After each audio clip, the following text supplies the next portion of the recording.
I mean, I also used to tell, and I hope it happens one day, in Vegas, Las Vegas, which is considered the Sin City of the world, where there are massive auditoriums, massive stages, where they do all kinds of weird things. And I used to tell my friends, if only there is an opportunity, a day where we can bring Sunita Amma and put her on that stage and have like 1 million people sit there and go through this experience for an hour or two, and then their life would transform immensely.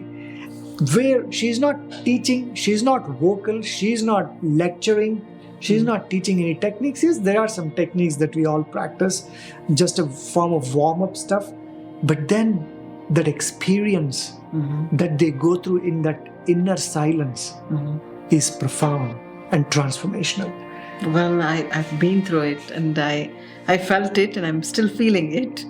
And I'm in the state of bliss, like happiness and silence in me, which I really wanted that. And I'm like addicted to that silence in me.